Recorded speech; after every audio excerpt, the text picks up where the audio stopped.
What is up, everybody? This is your boy, Teran Rodriguez, bringing you another edition of Set Points.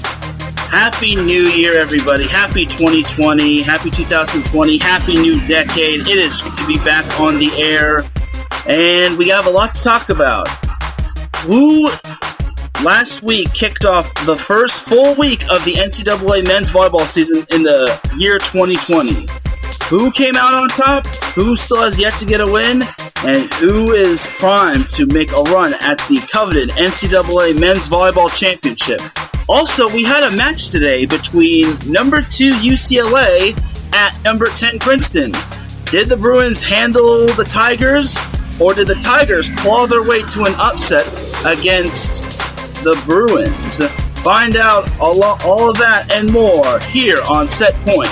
You're listening to Set Point here on IE Sports Radio, your direct feed for all that is sports.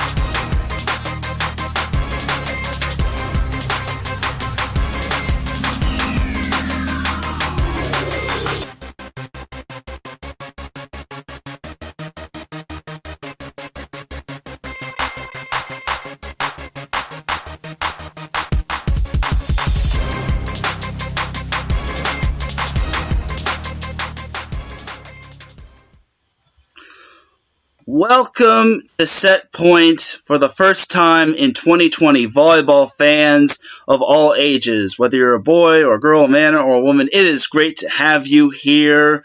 It's great to be back on the mic again, and this for the first time we are live in 2020. So it's great to have a new year, new year, new decade, and it's great to be here with IE Sports Radio, and this is episode 18 of Set Point with me, Teran Rodriguez, here on IE Sports Radio.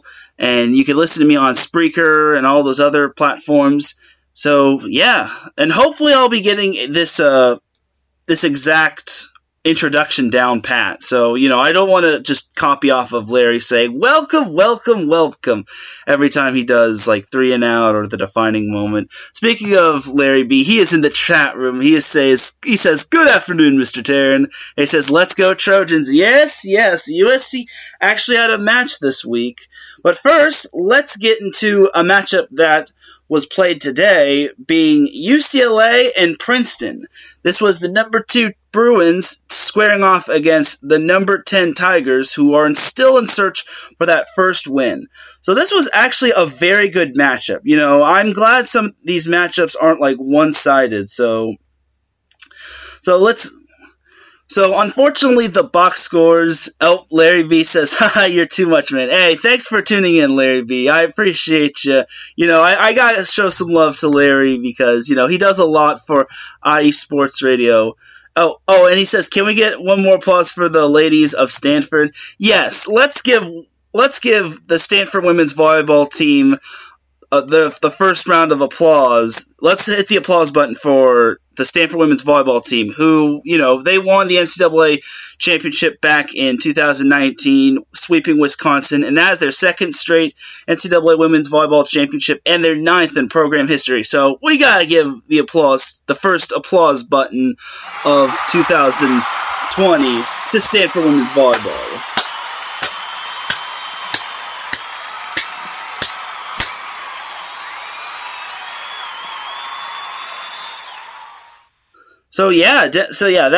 We definitely cannot forget about Stanford. Obviously, women's volleyball season isn't here, is come and gone, but they'll be back when it comes to beach season. And speaking of Stanford women's volleyball, Catherine Plummer is now a new member of, I'm probably going to butcher this, Sagella Monza, which is a professional team.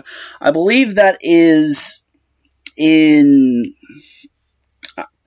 it's like in Europe or something. I'm not entirely sure, but Catherine Plummer, as I said in the past, she was going to sign professionally after the NCAA Women's Volleyball Tournament. So, and I pretty much said this on Twitter, she is definitely the player of the decade, because there's no one more dedicated and more willing to win than Plummer. Obviously Catherine Plummer deserves all the credit, but it wasn't just her. It was also Morgan Hentz, the libero, Jenna Gray, the setter, Audrina Fitzmaurice, the middle blocker, who shifted to right side, while Catherine Plummer shifted to outside hitter. And it was the entire Stanford women's volleyball team. They were just tough to stop, man. And we have more people in the chat room. It's Larry B. Larry B is in the chat room. I'm trying to scroll down. Monza, that's in. Larry says Monza, that's in Italy. Yeah, that sounds about right. I believe that's right. I'm not entirely sure where Salgella Monza is, but I'm pretty sure that is Italy. And he also says, I want to see another UCLA versus USC final on beach volleyball. It's possible. The rankings have yet to come out, unfortunately, but we shall see. I'm pretty sure we will see UCLA in the final, and we'll also see USC up there. It's going to be a battle between those two teams. But we'll get into beach season when the time is right. But now let us get into this. Let's dive on into this men's volleyball matchup between UCLA and Princeton like a cold pool. You feel me? Where's the thunder button?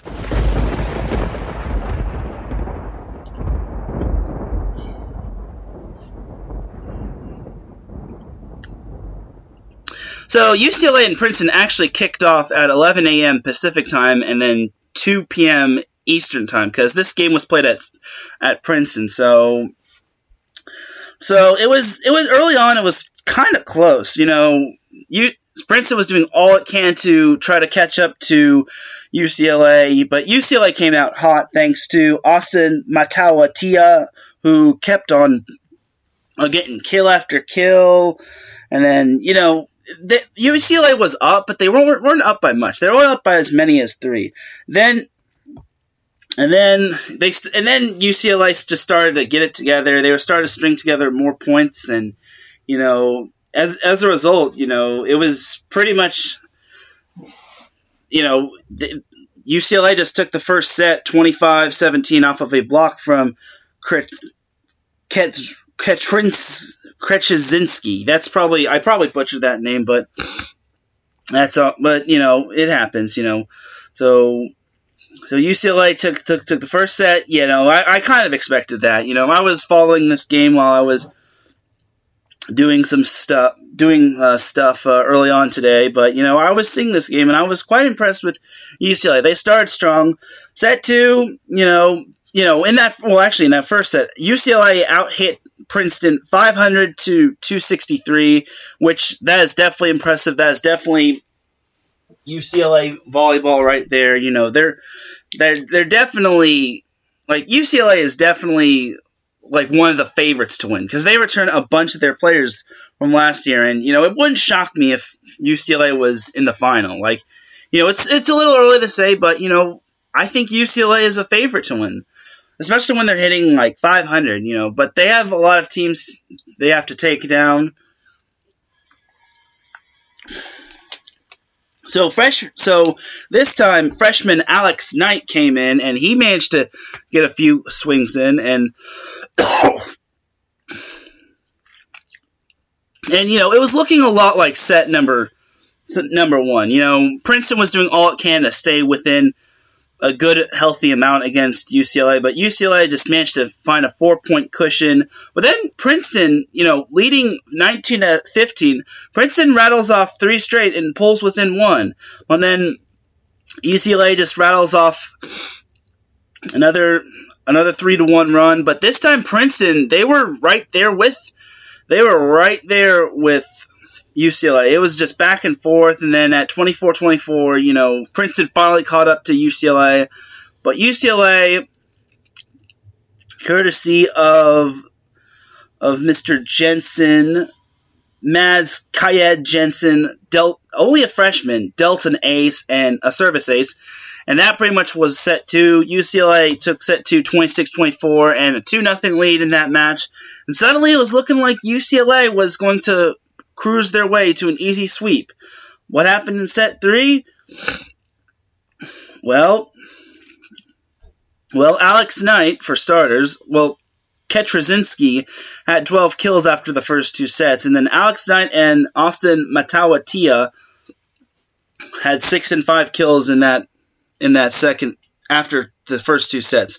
Now, third set, Ketrazinski was doing his service ace magic, and then Jensen and Mads Kaya Jensen as well as Matt Youngren was doing their blocking, but this time Princeton was actually doing their thing.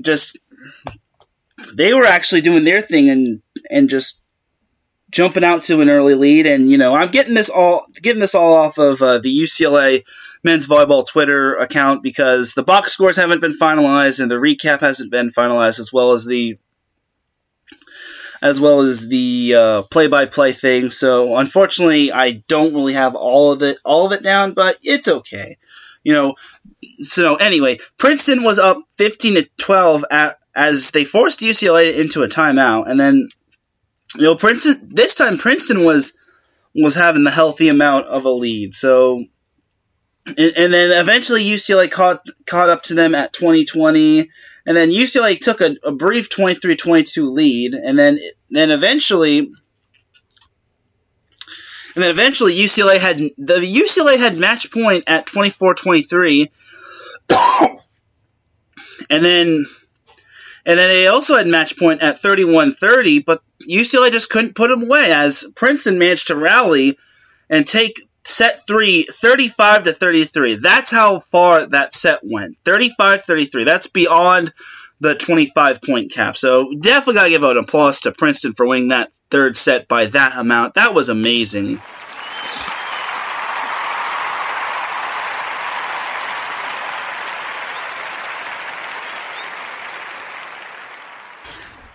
So yeah, definitely an impressive showing for Princeton, taking that first set off of UCLA. That is only UCLA's first set they dropped all season. They dropped in the early season, and it was against Princeton, so hats off to Princeton.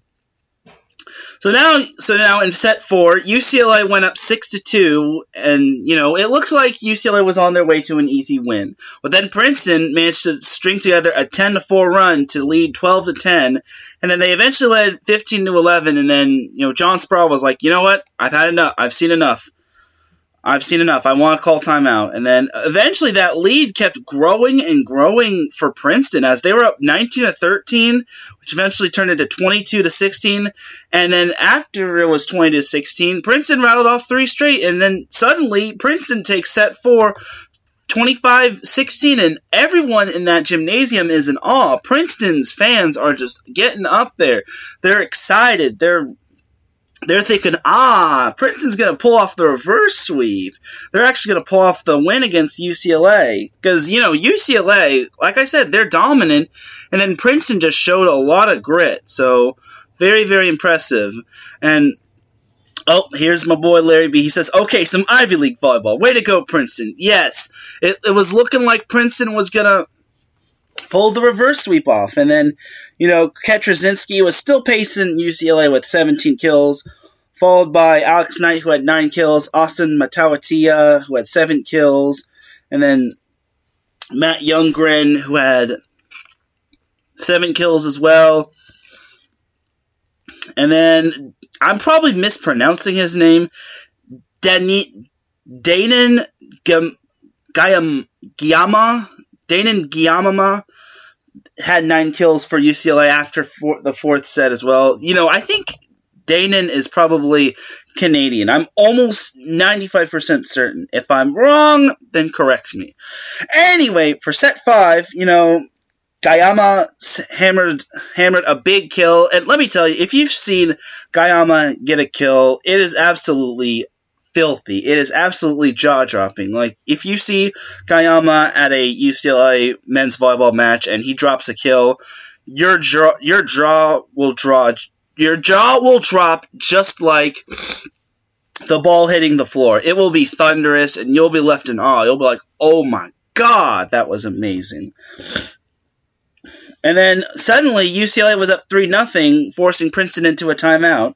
And then they eventually went up 6-3 and then 8-4 at the side switch. And Princeton just could not get into a rhythm in this fifth set. I feel like Princeton was tired, and then, John Speraw, being the very, very talented coach he is, just gave a big-time pep talk to UCLA saying, hey, we're better than this. We're better than this Princeton team. Let's go out there and let's show them how we play UCLA men's volleyball.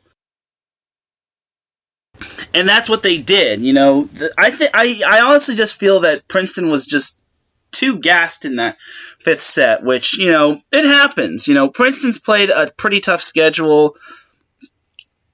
And, in the fifth set, Princeton just could not catch up to UCLA. Matawatia was just too much. And then Kentrazinski and Gayama just had the match-clinching double stuff. And UCLA took the fifth set 15-10, winning the match 3-2. So UCLA is still undefeated on the season, while Princeton is still searching for their first victory of the season. But big ups to Princeton. They managed to...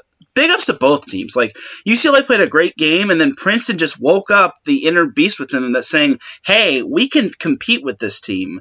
So I gotta hit the applause button for Princeton.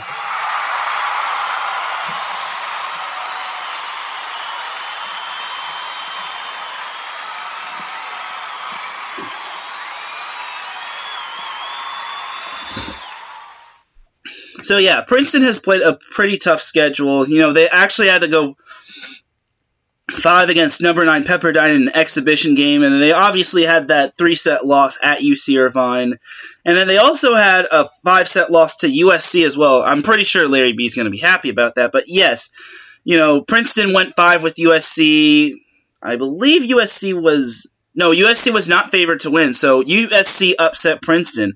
It feels so weird to say that. I definitely don't think that's considered an upset, because I definitely think USC is up there, especially when Brandon Browning had such a big game. I believe he had 12, and he's only a sophomore. He only had 12 kills and 8 digs. So he was, Brandon Browning was very impressive, and, for those of you that know who Brandon Browning is, he is a Corona Del Mar alumni, and he's a pretty talented player. He's a beast of a player. So looking at the box score from the USC Princeton men's volleyball match, it was close. USC took the first set 25-22, Princeton took the second set 25-18, USC took the third set 25-23, Princeton took the fourth set 25-22, and then USC ultimately took the fifth set 25-10. Yes, Larry B says fight on. Yes, I knew Larry B would be excited about USC winning, and there was 400 people in attendance of the Galen Center on January 2nd, which was a Thursday. So I totally forgot about this USC Princeton match, but that was a great game. I saw the recap of this match. It was a great game between two really talented teams.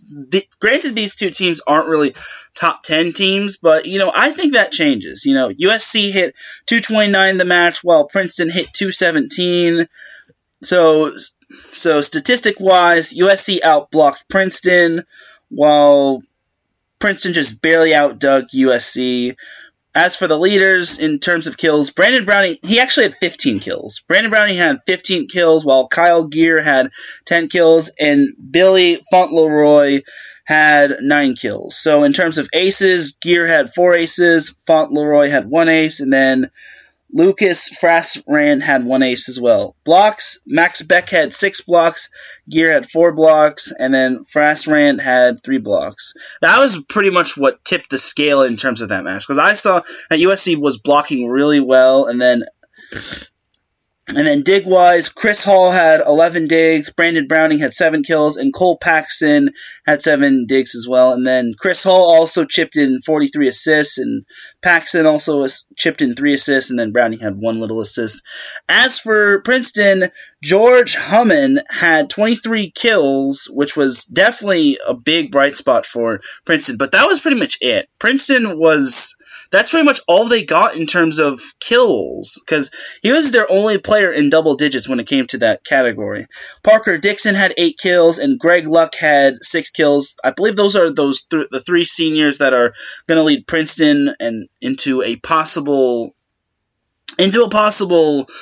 berth into the NCAA men's volleyball tournament. Because last year Princeton made it all the way to the NCAA tournament. They did lose to Pepperdine in the second round, but I kind of knew Pepperdine was going to beat him. I mean, Pepperdine had to beat him in 5, but even if Princeton won, they would have had to face Long Beach State, and Long Beach State obviously had the talented TJ DeFalco and Josh Tuaniga and all those other talented seniors. So there's pretty much that. And getting back to the Princeton-UCLA box scores, George Hummin had 3 aces, while Alexander McCallj had 1 ace, and then Greg Luck had 1 ace.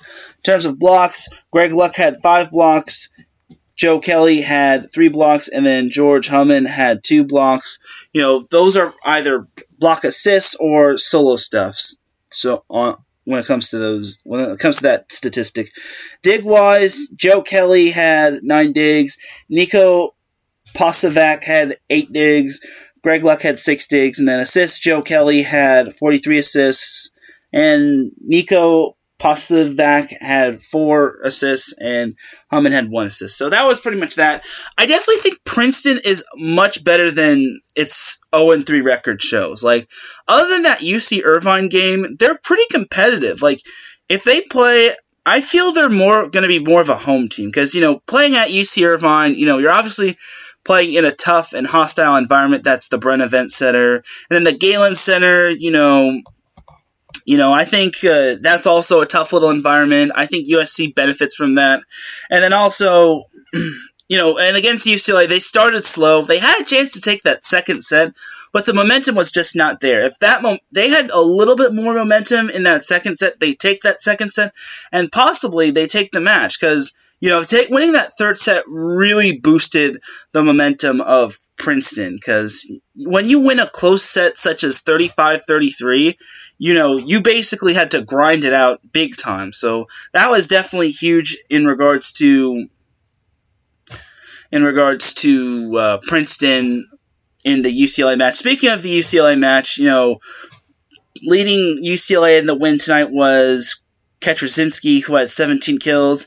Gayama had 14 kills, and then Alex Knight had 11 kills, and then Jensen also had 5 service aces, so that's pretty big right there. As for Princeton, this week Princeton plays at Charleston. I don't know if that's an exhibition match. It doesn't look like it's an exhibition match, so those will kind of toward the record, but I think they can take down Charleston. Charleston is in West Virginia, so I think they can take down Charleston, especially with this result. Like, despite not getting the win, I think, hey, the box score finally came up. So, yeah, despite not getting the win in regards to today's game, I think Princeton can use this as a positive going forward, because it's not easy to go 5 sets with the number 2 team in the nation. I think also playing at home really benefited the Tigers all that well as well, because UCLA was hitting 500 in set 1, then they hit 560 in set 2, and then Princeton also hit 500 in set 2 as well, and they Princeton was not hitting bad. They were hitting a good percentage, but UCLA just has so much momentum and so many weapons offensively, and then in set 3, they kind of cooled off. Princeton cooled off hitting 125 while UCLA hit 189. Then Princeton started showing their strides and pressuring UCLA. They forced UCLA to hit only .95, which that's definitely impressive, holding UCLA to that low of a percentage. And then Princeton hit 273, which is pretty good. But the 5th set, I just think UCLA just had a lot more in the tank, hitting 500 and only having 1 hitting error, while Princeton hit for 250 in that 5th set. So in regards to the Princeton-UCLA game, like I said, Cole Ketrasinski had 17 kills, Danon Giyama had 14 kills, and then Alex Knight had 11 kills. 8 service ace-wise, Mads Kayed Jensen had 5 aces, Gayama had 2 aces, and then Austin Matawatia had 2 aces. In terms of blocks, Cole Ketrazinski had 6 blocks, Danon Gayama had 5 blocks, and then Alex Knight had 3 blocks. Assist-wise, Mads Kayed Jensen had 50 assists, Cole Pender, the libero, had 2 assists, and then Alex Knight had 2 assists as well. And then dig-wise, UCLA didn't really dig the ball all that well.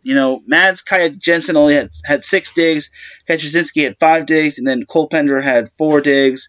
Believe it or not, this was a low digging match, as, UCLA only had 24 digs, while Princeton had 27 digs. So I'm a little surprised. I guess when it comes to men's volleyball and women's volleyball, honestly, I believe women's volleyball has more digs than men's volleyball. I could be wrong, and it could be a case of the early season jitters, but I see a lot more digs in women's volleyball, in my opinion. So that's for Princeton. George Hummin had 16 kills, while Parker Dixon had 12 kills, and then Jared Nelson had 9 kills, and then Nelson had 2 assists. Alexander Maracal had 1 assist, and then Greg Luck had 1 ace. Did I say ace assist on when it came to Alexander? I meant ace. So blocks, Greg Luck had 6 blocks, Joe Kelly had 5 blocks, and then Parker Dixon had 5 blocks as well. Joe Kelly had 37 assists, Nico Pasovac had 4 assists, and then Greg Luck had 1 assist. Dig-wise, Joe Kelly had 7 digs, George Hummin had 4 digs, and Parker Dixon had 4 digs as well. So, again, I definitely think Princeton I definitely see Princeton winning their matchups against Charleston. And then after they face Charleston this week, they don't have any other matchups until January 28th, where they play at UC San Diego. And also in that week, they also play UCLA. So this could be a chance for Princeton to get some revenge. So they now know what to expect from UCLA. So it would definitely be something to see Princeton just climb up the rankings and give you maybe even possibly take down UCLA, because they're obviously going to be in California, and they're obviously going to play at UC San Diego, and then they'll also play at UCLA, and then Saturday they conclude their California road trip with a game at Cal State Northridge. So overall, I think Princeton gets the job done. They beat Charleston on Friday and Saturday. They like I said, Princeton plays Charleston both times. They play Friday and Saturday at Charleston. Friday they play at 7 p.m. and then Charleston they play at 4 p.m. So I definitely can see Princeton just bouncing back. Now let's get into the top 15. Actually, the rankings. In regards to the top 15 rankings, they haven't really changed because, I believe they're too early in the season, and I don't think they released the rankings until maybe the 3rd week of the season, because that was only the first full week of the season, and there haven't been too many games, honestly. So overall, I don't think the rankings will change. For those of you that didn't catch the previous episode of Set Point, here are the rankings. We're going to do this Larry B style. From 15 to 11, 2015 is Penn State, 14 is Purdue Fort Wayne, 13 is Cal State Northridge, number 12 is USC, number 11 is Loyola of Chicago, and then 10 through 6 is Princeton at number 10, Pepperdine at number 9, UC Irvine at number 8, Stanford at number 7, and then Lewis at number 6. And then 5 through 1 is UC Santa Barbara at 5, Long Beach State at 4, BYU at 3, UCLA at 2, and then last but not least, number 1 in the preseason rankings is Hawaii. So that's pretty much the top 15. The rankings didn't really change, and there haven't been new rankings, but, I'm really interested to see what the new rankings will be, and, that's probably because that not everyone has played. Like, take, for example, Long Beach State hasn't played, and UC Santa Barbara hasn't played this week, so it wouldn't be fair to, put BYU over Hawaii, and also certain teams haven't face certain opponents. Like, take, for instance, Hawaii. Hawaii played Charleston, and, Charleston is obviously an easy opponent to take down. Whereas BYU had a very good week this week. They played two teams. They played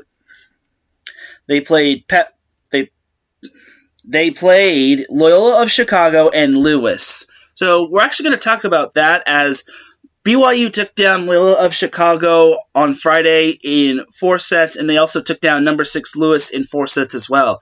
So BYU is off to a promising start, and, I've said it before and I'll say it again, BYU looks very promising this year.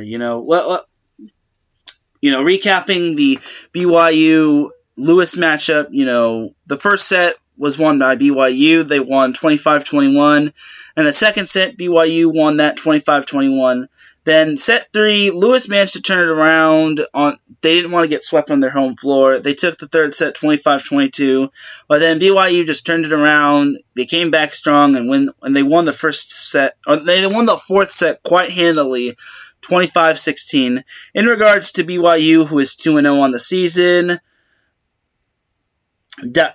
I'm probably butchering some of these names, but Divide Gardini had 19 kills and hit 400, which was very impressive.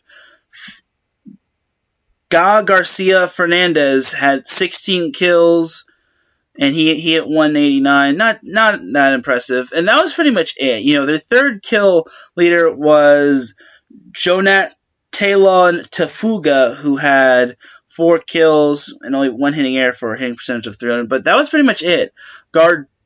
Gardini and Garcia Fernandez were pretty much the kill leaders for BYU. As for Lewis, they were led by Tyler Mitchum, who had 13 kills. TJ Murray had 11 kills. And Kyle Bougie had 8 kills, but he had 8 errors for hitting percentage of 0, which that kind of weighs it down a little. So in the match, BYU hit 276 while Lewis hit 186. So, and BYU outblocked Lewis 11-5, which pretty much says a lot, honestly. I honestly think that's one of BYU's strengths, and that definitely is a strength. And another strength that BYU has is their hitting percentage. Like, whenever BYU starts to hit strong, they're not willing to slow down. So, and the only set that kind of concerned me was set 3, where BYU had 11 hitting errors. But that also goes to show you that Lewis is good. Like, Lewis didn't reach the Final Four last year for nothing. Lewis, and they also took a set off of Hawaii last year in the NCAA tournament. So, overall, I was impressed by both teams, more so impressed by BYU, and, BYU is starting to resurge. I could see them resurging back to the top, because BYU came so close to winning the national championship in 2017. They managed to get all the way to the final, where they lost to the Ohio State. Sorry if you all had headphones on, but, I had to put the in the emphasis of Ohio State. So BYU is still in searching of that NCAA championship, where they haven't won in quite some time. But BYU is on their way. I definitely can see BYU having a successful season.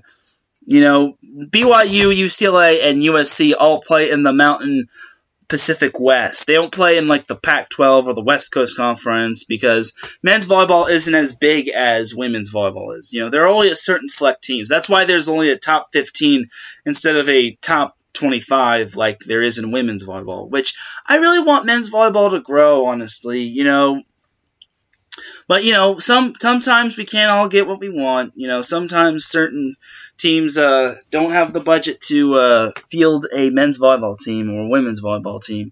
But that's quite all right, Or a certain team has to, like Concordia University Irvine, when it comes to men's volleyball, they are in Division I. But when it comes to Concordia University women's volleyball, they are in Division II.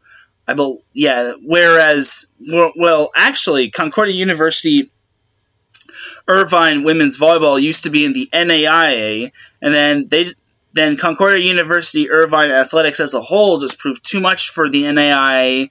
Then they got moved to NCAA Division II, which, that was pretty cool. I'm glad to see, certain teams are moving up and, they're not continuing their dominance. Like take, for example, North Dakota State continues their dominance in NCAA or FCS football, I believe, and that's pretty much what Larry B. and I talk about. But, this isn't about football, this is about volleyball, so there's that. So back to the NCAA men's volleyball. BYU is still 2-0 on the season. Looking at some of these other teams that played this past week, Stanford swept Menlo and UC Santa Cruz, which, that's very impressive. UC Santa Barbara, they open up their season against Concordia University Irvine in the A6 Invitational at UC Santa Barbara, aka the Thunderdome. They also play Benedict University at Mesa. I'm just going to call them Benedict University. And they also play McKendree on Saturday as well. So, like I said, Concordia Thursday for UCSB. Friday, UCSB plays Benedictine. And then Saturday, UCSB plays McKendree. So, there's pretty much that. Then we have Lewis, who is going to look to bounce back after losing to BYU. They play at UC Irvine on Thursday, which is going to be a very interesting matchup. I'm really interested to see how that goes. And who knows, maybe I can make that matchup. That would be pretty cool. Looks like that's going to be a 9 p.m. start. I want to say that could be Eastern time. I want to say that UC Irvine game is going to start Eastern time. So we'll see. I'll double check that, but in addition to that, Lewis also plays UC San Diego on Saturday, so that's going to be that right there. So that's that for Lewis, and then USC, who is undefeated on the season, having beaten Well, let me tell you, USC actually won 2 games, but one of their games was an exhibition game. So technically, USC is still 1-0. USC is 1-0; they're not 2-0. So this week in the AVCA Men's Volleyball Showcase, they play at George Mason, and then Saturday they play New Jersey Institute. Those games will be played at Fairfax in Virginia, not Fairfax in California. USC schedule doesn't... The one game I'm looking forward to in regards to USC men's volleyball is when they play at Long Beach State. USC was one of 2 teams that took down Long Beach State. But, USC also swept Long Beach State in straight sets. It wasn't just USC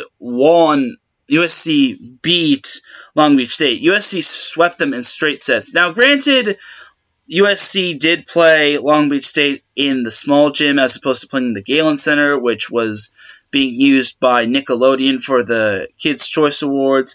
But, Alan Knipe told me that his team did not play well against USC at USC. So there's that. But as for this year, I'm definitely looking forward to seeing how the Trojans do against Long Beach State in the Pyramid. I might try to make that match. I'm not entirely sure. I might have something going on. But I will definitely keep an eye on USC versus Long Beach State. It's been way too long since Long Beach State last lost at the Pyramid. I believe their last loss in the Pyramid was 2016. I will double check that after, but I definitely will indicate if that is true, but because it's definitely been way too long since Long Beach State has lost in the Pyramid. It was either 2016 or 2017 because, the seniors from last year's class, being Kyle Ensing, Nick Amato, Josh Tuaniga, and TJ DeFalco, to name a few, were definitely a bright spot for Long Beach State, leading them to 2 straight national championships before their graduation. So, speaking of Long Beach State, that's another team that's going to be playing this week. Long Beach State kicks off their season. I believe their season starts on Friday. Getting my information off of the Long Beach State men's volleyball website, and they play Thursday. They play Thursday at UCSB against Benedictine in the Thunderdome. They play at 8 p.m. Then Friday they play McKendree, and then Saturday they play Concordia University Irvine. I'm pretty so Long Beach. So speaking of Long Beach State actually had an exhibition a couple weeks ago or last week against 3 teams. Their first game was against Trinity Western, and this was in Toronto, Canada. USC had their exhibition games at Toronto, Canada. They played Trinity Western in an exhibition, and Long Beach State lost that one in 5 sets.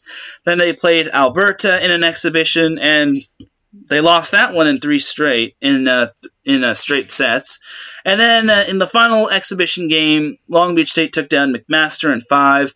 So this kind of begs me the question. So I haven't gotten this question yet, but should we be concerned about Long Beach State this year?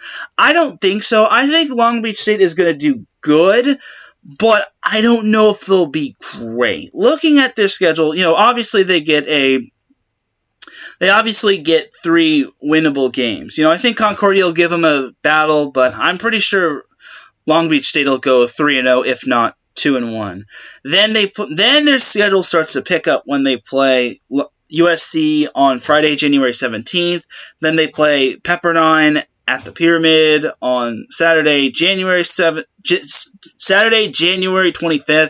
and then they play UCLA at the Pyramid on Friday, February 1st, or Saturday, February 1st. So that's a 7:30 start time. Most of Long Beach State's games are going to be 7 p.m. start times unless otherwise noted. So it's going to definitely be quite something to see. Like I said, it's definitely going to be something to see Long Beach State play this year, considering they won't have Josh Tuaniga and TJ DeFalco and Kyle Ensing and Nick Amato. They're basically going to be starting from scratch, and it's looking like the setter is going to be Carlos Rivera, and their big outside hitter is going to be Spencer Olivier. For those of you saying, "Oh no, it's Spencer's last name isn't pronounced Olivier, it's Oliver." No, it's pronounced Olivier. Just be quiet. Also, I'd like to give a happy birthday shout out to Spencer Olivier, whose birthday was yesterday. Happy birthday, Spence. I'm looking forward to seeing you put in the work for UCLA or Long Beach State men's volleyball.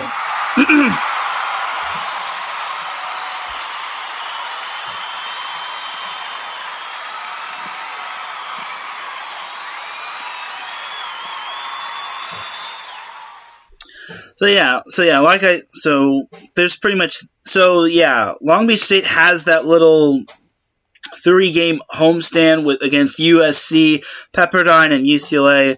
Then they have the Ohio State tournament where they play Penn State at Ohio State, and then they play at Ohio State, which is going to be on February 7th and February 8th.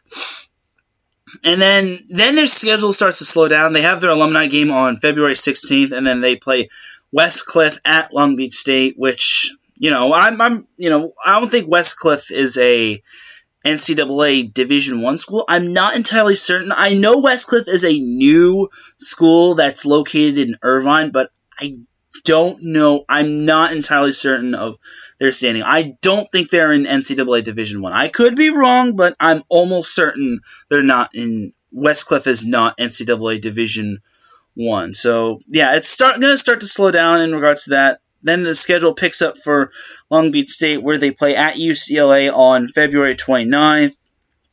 And then they play Lindenwood on March 6th. Then they open Big West Conference play against UC Santa Barbara, which is going to be a very, very tough back-to-back outing, where they play the Gauchos at UCSB in the Thunderdome on March 12th, and then they play at Long Beach State on March 13th, which is a Friday. And, UCSB is definitely one of the favorites to win the Big West Conference. They were picked second to win behind Hawaii. So I definitely think Long Beach State's going to have going to be challenged this year. So, but you never know. So we'll see how it goes. So you will see how it goes. And like I said, Hawaii, there was no doubt in my mind Hawaii was going to sweep past Charleston in both matches. And more importantly, both those games were at Hawaii, in Stan Sheriff Center. So there's no doubt in my mind Hawaii won that one. So next up for Hawaii is the Raising Cane's Rainbow Warrior Classic. It's going to be at Stan Sheriff Center. They play Emmanuel on Thursday, then they play Harvard on Friday, then they play Grand Canyon on Saturday.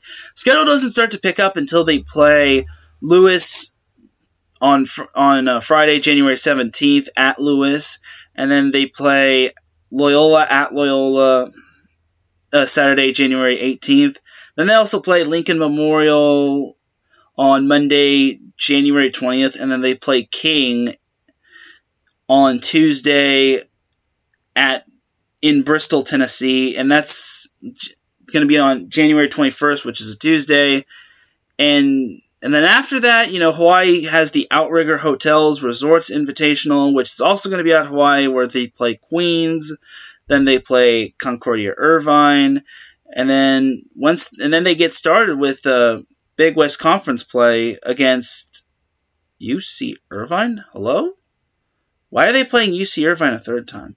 Anyway, so yeah, I don't know if that UC Irvine game is going to be an actual game. I don't know if they're actually playing UC Irvine on February 8th. I can tell you, I don't think that'll be a Big West Conference game because Hawaii plays UC Irvine on April 17th and April 18th at Hawaii. So I definitely want to see if Hawaii is the real deal. I definitely think they are. I definitely think Hawaii has a lot of talent on their team with players such as Patrick Gassman, Colton Cowell, Rado Papapanov, and that's just to name a few. Like I said, Charlie Wade does an amazing job with that team. He's been around Hawaii for a decade, and those Hawaii men's volleyball fans are passionate. And then they also have Gage Worsley at libero, and then they have James Anastasiadis at outside hitter. James's brother Alex plays for Long Beach State, so it's definitely going to be a house divided when it comes to the Anastasiadises. And I'm definitely looking forward to that. Hawaii and Long Beach State are basically like the USC, UCLA of men's volleyball. Even though the USC, UCLA men's volleyball rivalry is also just as good. So we'll see in regards to that. But I think Hawaii has what it takes to possibly just dominate. I don't really see a whole lot of teams challenging Hawaii. I can definitely see Long Beach State challenging Hawaii, and then UCSB, and then UCLA, and then maybe Lewis. But Hawaii, this is probably their best team they've had in quite some time. So we'll see how it goes for them. So I'm definitely looking forward to their season as well. So, and then like I said, UCSB is also good because they have quite a bit of talent. They returned from last year, and I just think I think they're up there as well. UCSB schedule. I think I didn't go over it. They play Concordia this week. Well, next week they play Purdue of Fort Wayne, and then they play Ball State, and then on next Friday and Saturday, and then next Saturday January 25th. They play Stanford. They play at Stanford, and then Friday, January 31st, they play at BYU. That's going to be a big one. They play BYU not only on January 31st, and then BYU on Saturday, February 1st. Which the two big games against BYU. Those are the two games that's going to prove if UCSB is a contender or a pretender. Like me personally, I think UCSB does have the talent compete with teams such as Hawaii and BYU and UCLA, but they have to show me. And they also have to show me that they can beat Long Beach State, because they came close to beating Long Beach State last year, losing in 5 sets at the Pyramid and then losing in 4 sets at the Thunderdome. But, I'm certain UCSB can rise up to the challenge. UCSB has some talented players on their team. Such as Roy McFarland, who is a senior, Jack Truman, who is a 6'11 senior as well, Ryan Wilcox, who's a sophomore, who is one of the more talented freshmen from last year, Brandon Hicks, who also provides a lot of energy off the bench, Grady Ewald is a libero who anchors the Long Beach State the UCSB defense. So yeah, I'm definitely looking forward to seeing what the Gauchos can do. I think they can put themselves on the map, but we'll see. We shall see. We shall see. So, alright, y'all. I'm actually going to take a quick break. When we come back, we're going to wrap up a little bit and then talk some more men's volleyball. So, we'll be back right after this. You're listening to Set Point here on IE Sports Radio, your direct feed for all that is sports.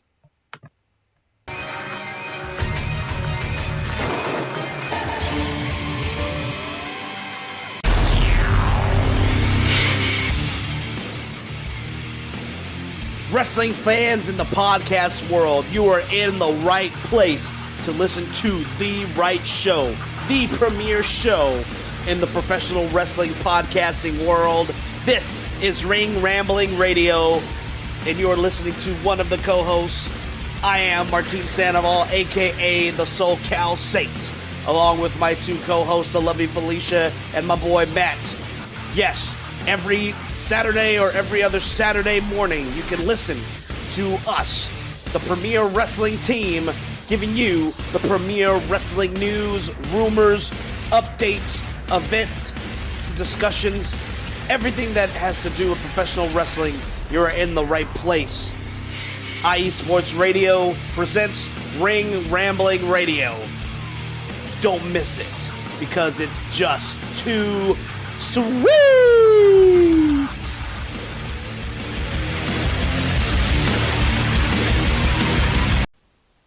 Attention, all sports fans!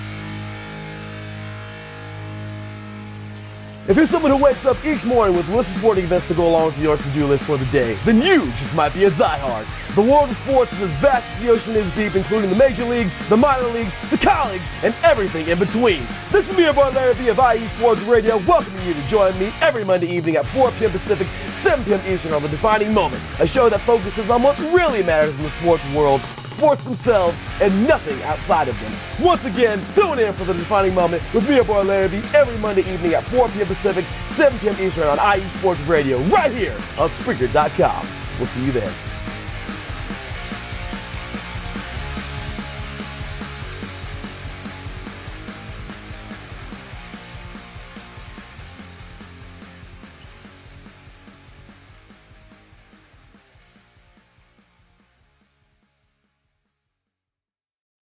Here comes the pitch, and it comes in wide.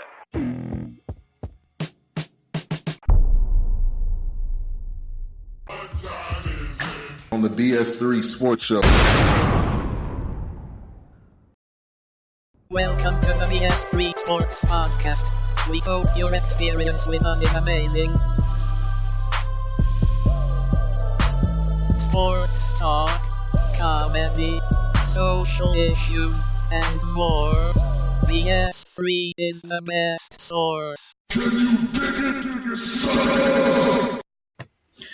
And we are back. Once again, you are tuning in live for Set Point with me, Teran Rodriguez, here on IE Sports Radio, your direct feed for all that sports. So, I'm actually going to talk a little about I want to know, how was everyone's New Year? I'm going to shift away from volleyball for a little bit, and I'm going to talk a little about you all. How are you all, and, what are your New Year's resolutions. For me, I'm going to try to be a better host. Like, I definitely want to provide quality content for IE Sports Radio because, I enjoy doing podcasting. I also enjoy being on IE Sports Radio with Larry B and all of that. So, and in addition to that, I'm going to try to get the junior colleges, like the 3C2A, because I don't really know if any other junior colleges in regards to men's volleyball, but I will try to do the junior colleges as well, which would include the 3C2A. I'm going to try to do it like 3-and-out college edition style. I'm not just going to focus on the NCAA Division I. I'm also going to focus on possibly NCAA Division II, and then NAIA, and the junior college, and then also focus a little bit on high school. Boys volleyball isn't as, like I said, boys volleyball isn't, and men's volleyball isn't as big as women's volleyball. Like, I like to say women's volleyball has men's volleyball, like, in terms of NCAA Division I, it's like, there's like triple the number of teams. So, like, that's kind of my New Year's resolution. I want to make set point bigger, because I understand some people don't really like volleyball as much as they like football, basketball, baseball, hockey, and all that. But I will for sure do my best in regards to making Set Point a quality show that you could just sit down and tune into. I promise you all, because I'm for the people, as I do it for the people, by the people, and I get that volleyball isn't as popular as some of the other big time sports, but I promise you all, I will make Set Point worth your time. It won't be just me rambling on about certain sports, but I definitely want to make Set Point like a household name. Oh, and I see someone in the chat room, so it's my boy Larry B saying, it's a great show, man. We've got to grow the audience for the show. Yeah, and that's pretty much what volleyball is about. We got to grow the game. I saw in a recent study that there are more kids like playing college volleyball after high school. I saw, according to like a certain NCAA study, that in regards to college volleyball, in regards to college sports, NCAA volleyball was pretty much the highest percentage of what certain athletes play after high school, and that's pretty impressive. I was very impressed by that, and I definitely am quite impressed. I think volleyball topped the list above like certain other sports like basketball, soccer, football, and all of that. So it's quite impressive, and I think this was not only just women's volleyball, it was men's volleyball too. And speaking of NAIA volleyball, there's a new volleyball program that just started up in Orange County.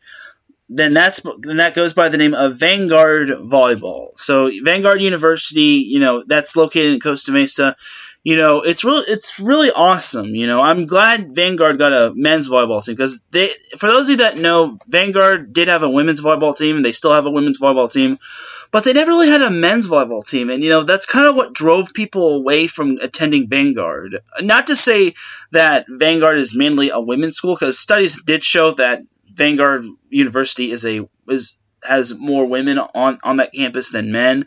But, now that Vanguard University has a men's volleyball program, I think the admission's going to grow. And, especially for kids, especially for, like, volleyball players that don't want to go far. Like, I get it. Sometimes, you don't want to go far in regards to going to college, because honestly, it's tough. Like, I could not imagine going to San Diego, because believe it or not, after I was done with Orange Coast College, which was a junior college, I was either going to go to Cal State Fullerton, Long Beach State, or San Diego State. If I went to San Diego State, it would be a really cool experience, with the experience of college football games, but it would be very far, and I'd have to live on campus and all that. And then if I went to Fullerton, it would have been really cool because that's where my brother went, and that's also a journalism school. But then Fullerton is pretty far, and But same thing was for Long Beach. Long Beach, however, was a lot closer considering Pacific Coast Highway isn't too far from me. I live in Newport Beach, and I normally take the bus to Cal State Long Beach and Long Beach State, however you want to call it. But I chose Long Beach State because I thought it was more convenient for me. So Vanguard is definitely going to be a better commuter school for men's volleyball players or up-and-coming men's volleyball players. So I definitely am looking forward to seeing what Vanguard does. Vanguard's first game will be against University of St. Catherine, which will be on Wednesday, January 15th. And that's really cool. And, I definitely want to go to that, and I will go to that. I definitely want to go to that. No ifs, ands, or buts about it, because that is the inaugural Vanguard University men's volleyball game. And like I said, I'm definitely looking forward to it. I know who the head coach is. His name is Brad Rostratter, who really cool guy, and he played volleyball at Concordia University of Irvine, who used to be the rival of Vanguard University, and Larry B says, yes, so they're a new program. Yes, Vanguard University is a new program. Vanguard University is definitely a new program, and they're going to grow, because Orange County is pretty much a hotbed when it comes to volleyball, not just in girls volleyball, but boys volleyball as well. But the problem was for those Orange County players that didn't want to leave home, or they didn't want to go far because maybe they didn't get into the school that they wanted to, or something like that. Maybe they wanted to commit closer to home. So they also had the option of going to Orange Coast College, which is right down the street from Vanguard University. Their men's volleyball coach is really cool, being Travis Turner. He definitely prepares kids well, not just for NCAA volleyball or for the next level, but for life as well. So yeah, Travis Turner is definitely a great coach at Orange Coast College. But back to Brad Rostratter, he played volleyball at Concordia University Irvine, and he earned his Bachelor of Arts Communications and a Master of Arts in Coaching at Concordia University of Irvine. And Brad Rostratter also played at Pepperdine, and he also I'm sorry, he didn't play at Pepperdine. He coached at Pepperdine. He was an assistant coach for David Hunt, and then he learned and gleaned the wisdom from Marv Dunphy, who is a UCLA Hall of Famer and a former UCLA men's volleyball Olympic head coach. So that's pretty cool right there. And, he's also learned from Steve Mussey, who was the volleyball operations director at Arizona State University. And then, he also was a graduate assistant coach at Concordia University Irvine, where he led the Eagles to a national championship. And he also is a club volleyball coach for Balboa Bay boys volleyball, which is really cool because,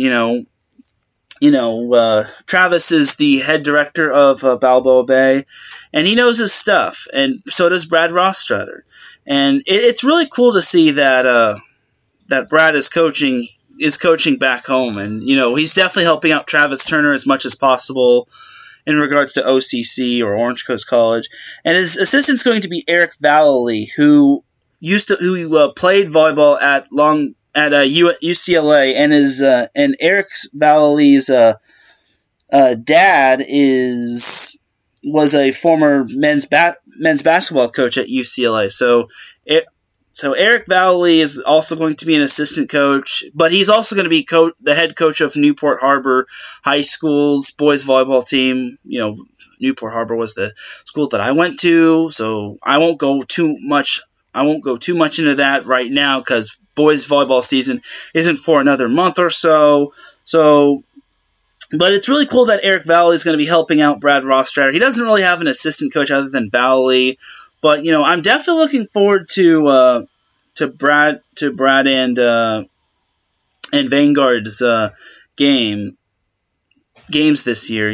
They have some players on their team. It's mainly going to they do have some seniors, but the classified seniors. But they also have a very young team in freshmen. They have a lot of freshmen and sophomores. Some of them are probably going to be are definitely possibly new on the team. Some of them probably haven't even picked up a volleyball in quite some time, but this Vanguard University men's volleyball program is great for them, and it's going to be great for growing the game as well, especially in Orange County, and growing the game in NAIA, because sometimes people just want to go. People who want to play volleyball, they're thinking NCAA or bust. That's not true. You can play volleyball at NAIA or NCAA Division II or JUCO. There's no shame in that. I have a bunch of friends who played volleyball at a junior college, whether they played at Orange Coast, Irvine Valley College, Golden West College, all that. And they pretty much said that they're not afraid to play volleyball at a junior college. And there's nothing wrong with playing any sport at a junior college as well. And, I think, Larry B says, let's go Vanguard. And I think Larry B could also attest to this, saying, because there's nothing wrong with playing any sport at a junior college, because Larry B also played football at Riverside City College, which, which won the state championship this year. So they're to young athletes out there who are not sure about playing a certain sport in college.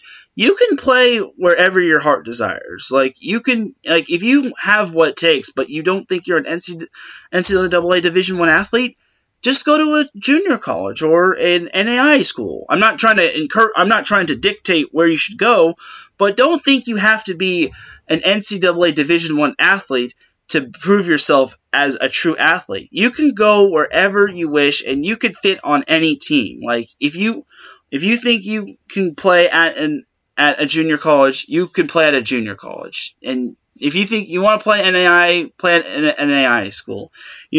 As long as you can help grow the game of volleyball, there's nothing you cannot do. So that's pretty much my take on it. And then, that's really what's good about Vanguard University men's volleyball, and how this is going to help players who want to play college volleyball but not sure on where they're going to go or if they want to go far.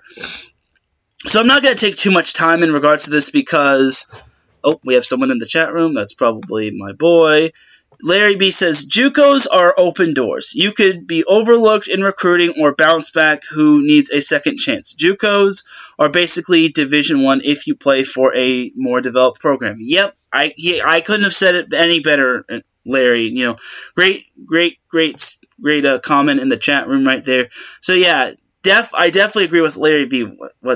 With what Larry B says, because sometimes that happens. Sometimes you're a talented player and then you get overlooked. So junior colleges are a way to bounce back, and sometimes it helps athletes financially, because sometimes student athletes don't have the money in regards to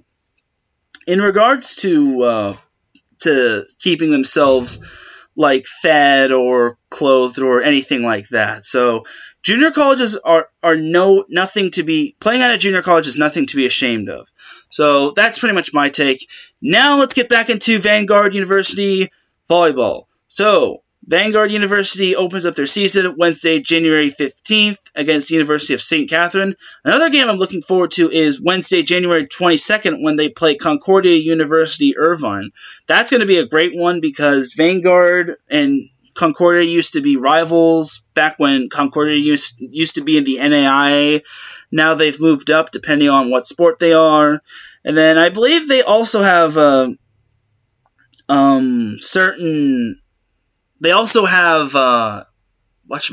State Athletic Conferences. If you look at their schedule, there's a little star right by it, and which pretty much indicates that it's going to be a conference game, a Golden State Athletic Conference game, and Vanguard's first conference game will be against Hope International University of Fullerton, and then also they play Ottawa University of Arizona in Phoenix, which is going to be cool. And then Arizona Christian on Saturday, February 1st.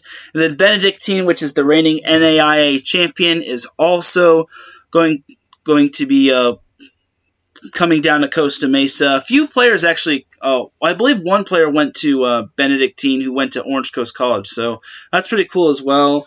And in addition to playing some of these NAIA schools, Vanguard is also not going to be shying away from playing some of the NCAA men's volleyball Division I programs. They're playing, like I said, they're playing Concordia University, then they're playing UC San Diego in San Diego on February 8th. Then they play Cal State Northridge on Friday, February 21st. Then they play Cal Lutheran on Saturday, February 22nd in Thousand Oaks, which, Cal Lutheran is, their men's volleyball program is starting to start up as well. I believe they started to get back on the map in 2018, I want to say, and that's pretty much, but enough about Cal Lutheran, back to Vanguard. They're playing Grand Canyon. They're also playing University of Jamestown, the Jimmies. They're also playing UC Santa Barbara in Santa Barbara, which is going to be a great trip. And then there's also the GSAC tournament, the Gold State Athletic Conference tournament, which is on April 3rd, and it goes till Saturday, April 4th. The GSAC tournament is kind of like the Big West Conference tournament or the Mountain Pacific West Conference tournament. It's pretty much like those conference tournaments to determine which team gets which seed and if they get an automatic berth into the NAIA tournament, which the NAIA tournament starts on Tuesday, April 14th.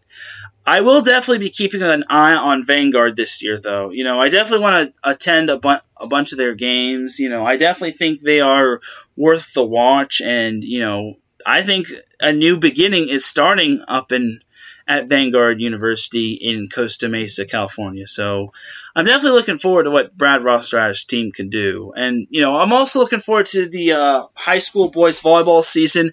I can't really go in depth in regards to that, honestly, but I will say that, Newport Harbor, which pretty much won the CIF Southern Section Division I championship, and they also won the state championship and the national championship, believe it or not. They were ranked, for those that are wondering, Newport Harbor was ranked number 1 in the nation at the end of the boys volleyball season, and they were pretty much named the Max Preps national champions, which was really cool, honestly. I'm glad to see Newport Harbor winning a national championship in volleyball again. But this year is going to be a lot difficult because they lost a bunch of their players, such as Dane Chalmers, Joe Carlos, Jack Higgs, Ryan Schroeder, and Blake Ludas, just to name a few. And Eric Valley, like I said, is going to be coaching the Newport Harbor boys volleyball team at Newport Harbor. So yeah, it'll be interesting. But I won't get too in depth into the high school season. I'll just say that it's going to be a little bit tougher of a season for Newport Harbor this year, but we shall see. We shall see. Anything can happen. A lot can happen in the span of today being January 6th all the way to February, so we shall see. But that's about going to wrap it up. It was great to be back here. But before I wrap up, I will say the NCAA website, if you're somehow listening, which I highly doubt, please update your volleyball scores. I tried to find the scores on there and they just weren't updated. They still have their scores from last year when Hawaii played Long Beach State. They still have to update their men's volleyball scores. Please update your scoring schedule. I'm pretty sure every other NCAA men's volleyball fan wants to see the scores updated as well. So they're not having to go to website to website to website. So if you can, NCAA, please, because I'm pretty sure everyone wants everyone wants that to just everyone wants to not have an inconvenience when it comes to searching on the internet, because when it comes to the internet, everyone looks at the internet. You just Google, and then poof, you have your answer. Oh, and thank you very much, Larry B., who's been hyping it up in the chat room, saying, great show, Teran. Gotta give you a round of applause. Yeah, thank you for tuning in, Larry B. I definitely appreciate you. For those that are also listening, thank you so much for listening to the first ever episode of Set Point in 2020 and the first ever episode of Set Point in this new decade. So, there will be plenty more to come. I'm pretty sure we'll have a show next week. I don't know when, especially if there will be like upsets. We didn't really have too many upsets except for USC beating Princeton, but that's it's too early to call something like an upset. Like if Princeton had beaten UCLA today, that would have been considered an upset. And I'm sorry if I shouted in your headphones for those that are listening to the show in headphones, but that's pretty much I pretty much got to make my point, because that right there is an upset. USC beating Princeton isn't necessarily an upset, but especially since it's early season, but we'll see. Maybe we'll see how the season goes. So, I'm glad Princeton showed some fight today. As for the rest of the shows on iSports Radio, after me, in about 10 minutes, The Unfiltered Truth with Phil Jones will be on. So, and I'm definitely going to be looking forward to that show. Please continue to support iSports Radio, because without you, we aren't really anything. We're just, because we are for the people, we are by the people, for the people, honestly. And we definitely want to help you all enjoy some quality content on the radio, whether it's volleyball, football, basketball, baseball, hockey, whatever. But once again, continue to follow us on Spreaker, on Twitter, on Instagram, listen to us on iHeartRadio, and TuneIn and Spreaker. Like I said, we definitely appreciate your support. And if you're tuning into these shows, whether it's my show, Larry B's show, or The Unfiltered Truth, or any show on iSports Radio, we definitely appreciate you taking time out of your life to listening to us. And with that said, let's hit the tunes, because we're out of here. Yes, I'm trying to be more original, because that's kind of also my New Year's resolution, being more original. Forget it. Cue the music, because we're out of here.